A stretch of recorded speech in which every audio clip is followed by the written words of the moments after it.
Zdravo, ja sam Aleksandra i danas ću vam pokazati moj najbolji recept za čokoladne mafine. Ovu masu ne samo da možete iskoristiti za mafine, nego, neka to bude naša tajna, možete iskoristiti za šta god poželite. Možete da od ove mase napravite jednu odličnu koru za tortu, ali zaista odličnu, ili recimo koru za nekakav vaš kolač. Ne, ako imate neku ideju za nekakav svoj kolač, iskoristite ovo kao podlogu, to jest kao koru. Prvo ćemo pomiješati suhe sastojke i to 220 g brašna, 150 g šećera, 40 g kakaova, 1 vanilin šećer, 1 prašak za pecivo, samo mrvicu cimeta, ali mrvicu. Cimet ne smije da se osjeća previše, ali ako dodate mrvicu cimeta, onda će jednostavno nekako tu poboljšati okus. I također mrvicu soli. Sada ovo samo pomiješajte, ovako da dobijete ujednačenu masu. Sada ćemo pomiješati mokre sastojke. Ovdje imam jedno jaje i samo je potrebno da ga malo umutite. I ovdje dodajemo 100 g istopljenog maslaca. Pored maslaca dodat ćemo i jednu kašiku ulja.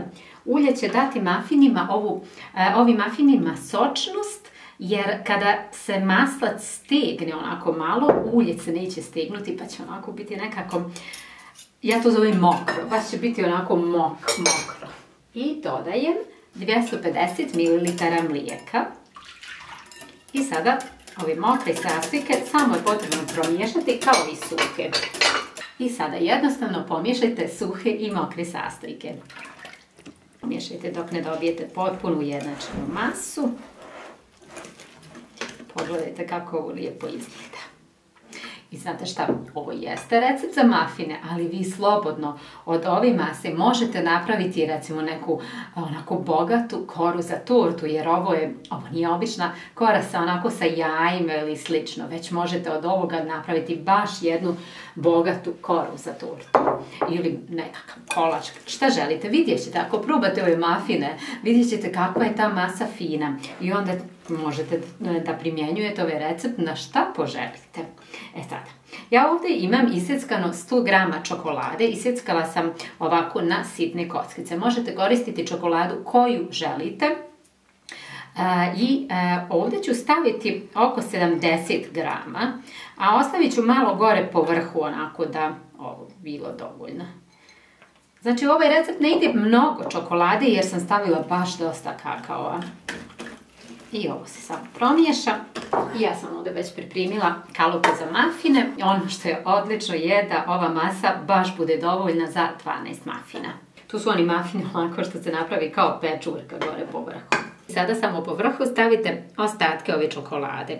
Po možda neke 4 kockice, vidite koliko je potrebno. Ovo sada pecite na 180 stepeni od 15 do 20 minuta. Nemojte peći duže jer vam se mogu onako isušiti. Znači 15 do 20 minuta je sasvim dovoljno. I dragi moji, evo konačnog rezultata. Pogledajte kako mafini izgledaju.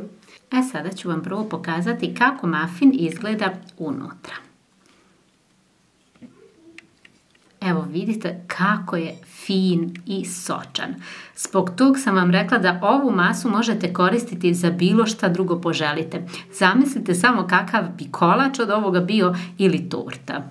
A reći ću vam i grešku koju sam upravo napravila. Nisam slijedila ono što uvijek radim i nisam proredila prašak za pecivo. Pogledajte kako su mi komadići praška za pecivo ostali ovdje u masi. To nije strašno, samo evo, ovaj video neka vas nauči da ne uradite ovu grešku. Inače, prašak za pecivo pa skoro uvijek proredim, ovaj put nisam uradila jer nekad mi se učini da nije se skamenio, da nema potrebe da ga proredim, ali evo, naučite iz moje greške. Prije stavljanja praška za pecivo najbolje je da ga proredite onako kroz malo cjedilo. Ali mafini će sigurno biti odlični. Da probam.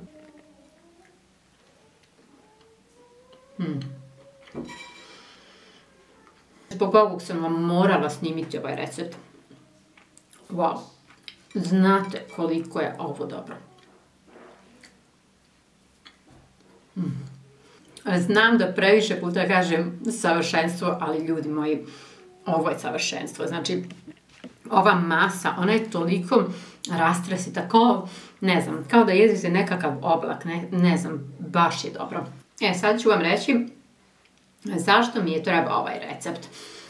Ako ste primijetili na mom kanalu, imam jedan odličan, ali zaista odličan recept za zdrave mafine koji su bez životinjskih proizvoda, bez glutena, zaista su zdravi i ne samo da su zdravi, već kad vi to jedite, tu osjetite koliko dobrih sastojaka je unutra stavljeno.